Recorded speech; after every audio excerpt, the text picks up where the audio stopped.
everybody, and welcome back to another video. In today's video, we will take another look at the Craftsman Vanguard V-Twin that I restored out of an old shop and been sitting for like 25 years, I think is what it was. Basically, all of the work that I've done to it is I ran the carburetor cleaner through it, and this is starting off from the beginning as I pulled it out. I turned it over, made sure it was free and everything. It was free. I got it running off of starter fluid and gas mix, and it started running really well. And it pulled all of the old gas that was in the bowl of the carburetor as well as in the gas tank. It poured it all out for me on its own.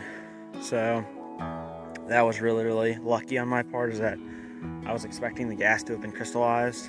That's what usually happens to old gas, is the ethanol contents in it, as well as other contents, I'm sure.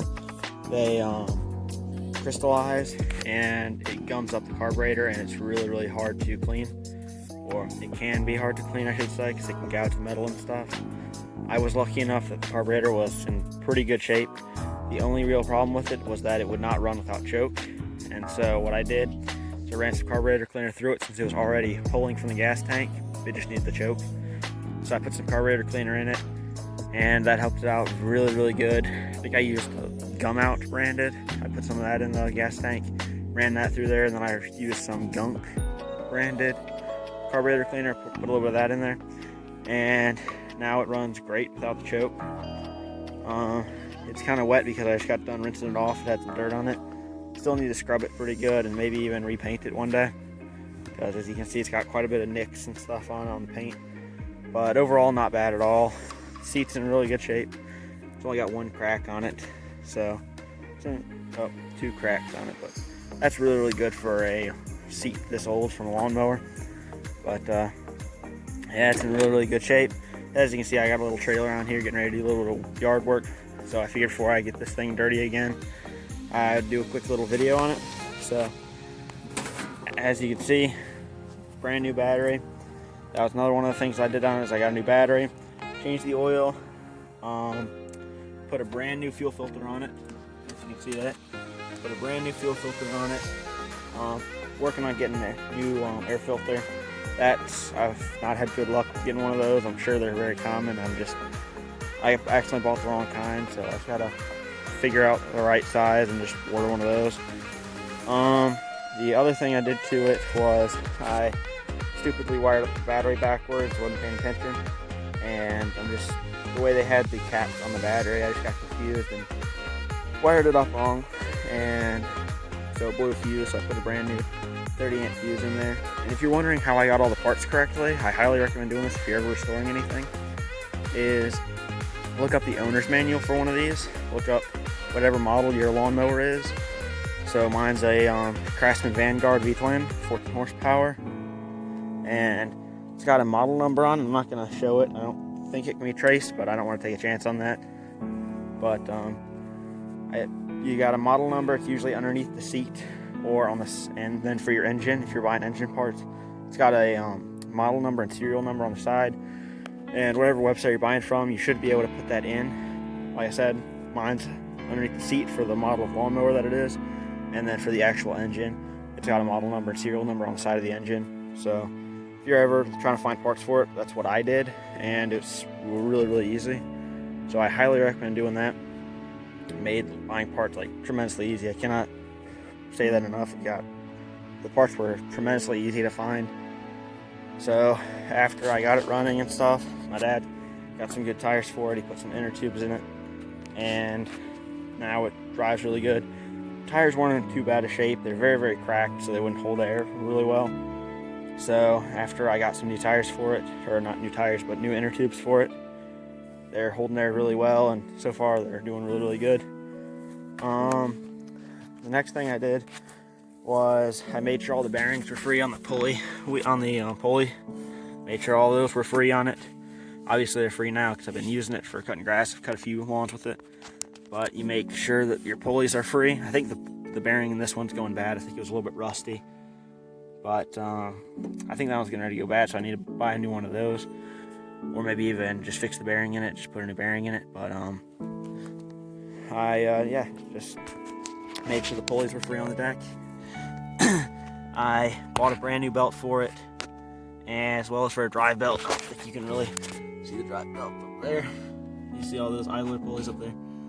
I bought a new drive belt for it because the one that I had on here was what I like to call rednecked, where you have a belt, but it's one size too small, so you just stretch it really, really hard. So the clutch wasn't working too well, and I was worried that I might have to rebuild another clutch component on there. So I got the right size belt from the owner's manual, this one was a 90-inch belt. Obviously it's going to vary for other lawnmowers, but I got a 90-inch belt for this one. Works out really, really well, and now I can drive it without needing to worry about it keep on going, even when I've depressed the clutch all the way. Next thing that happened is this handle right here for adjusting the height of the deck. This button was seized. Well, it wasn't necessarily seized, but it was really, really sticky, and so you'd push it down and it wouldn't come back up. And so I just put some WD-40 in there, got it going. Did that a few times. Now it works really, really good. Then for this knob right here, which sets your height, as you can see right now, it goes down to about 3. That's about the level that it goes down to when you push it down from the button. If you turn this knob, it changes. So if I want to raise it up, I just turn this knob. And how this works is it's got a little, I don't know what you call it. I don't know, I want to call it a set screw, but I know it's not. But basically you tighten this nut all the way up, puts pressure on this knob, so it turns the shaft instead of just backing out the knob. So let's just say we want to raise it up.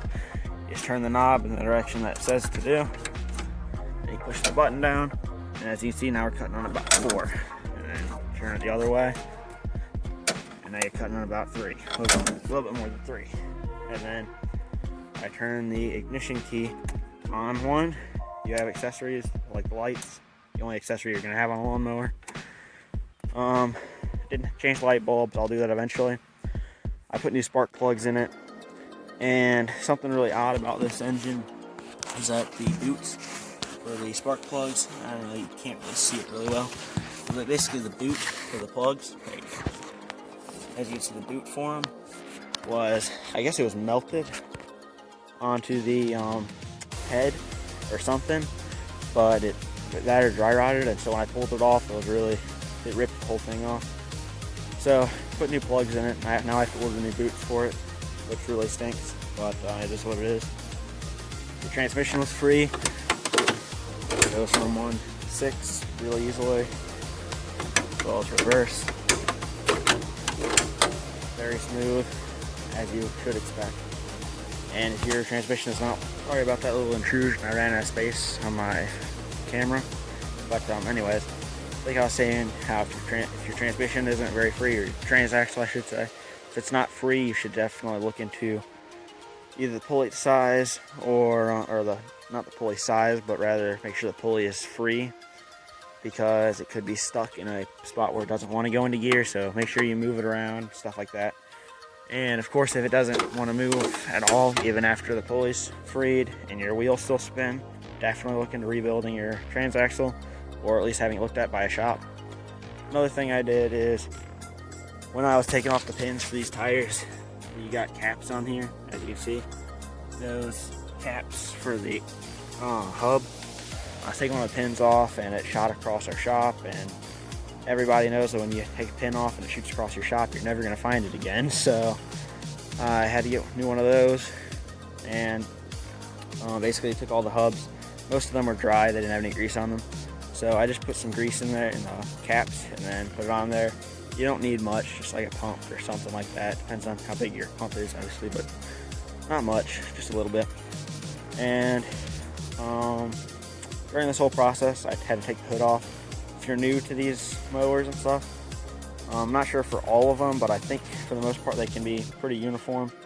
But you can take this screw out right here, same thing on this side. You got a screw right there, you back those out, and then this entire hood, everything, the entire shroud, well, I don't remember what it's actually called, but you pull the whole thing, it leans forward, and you just have to make sure you get it back in those little notches right there. You can't hardly see, but those little notches right there, you just have to make sure it lines back up, put it back in there, and then tighten the screws back down, and you'll be good. My throttle linkage was free from the start. Same for my choke, that was free, thankfully. I was worried that it wouldn't be very free and that I'd have to do some carburetor work. I don't really, I've been told it's not hard, but I've not had good luck in the past. Then you got your engagement lever for the deck. Push that up, and you got a linkage down here. I don't know if you can see it, but you got a linkage down here that pulls in the clutch / idler pulley. And that's how that works. Like I said, I didn't have to do any work to the pulleys. I just put a new belt on it, 2 new belts on it, they work great. I put new blades on it too, 2 new blades, which is all it takes. Also, if you're having issues with this disengaging, or it won't go down or something, you might need to do some work with WD-40 on that. But I will tell you, there's a switch in here in the handle where if it's not down all the way, it will not let the motor start. So for example, it's just off the switch, but there is no pressure being applied, so the blades will not spin, but you have no ignition now. So, but if you have it if you have it back on the button, you will have ignition. So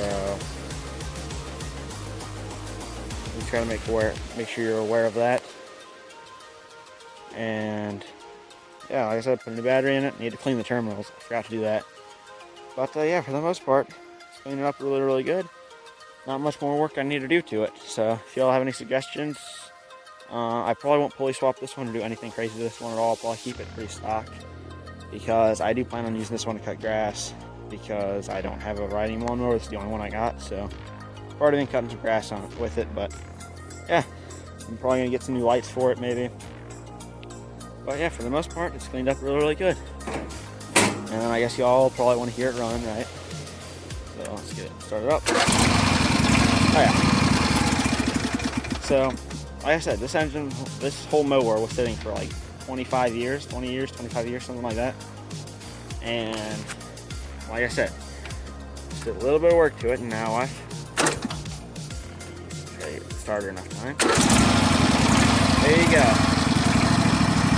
Idles like a dream.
As you can see, it goes really, really good.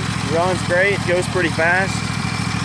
So yeah, hope you enjoyed this video. And I guess I'll do a quick little spin out for you, and starting off in 6th gear.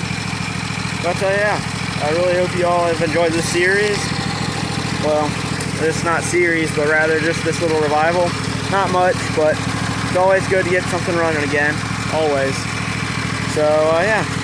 Let me get to it. I'll just show you all the spin out, and that's it. I'll catch you on the next one. See ya.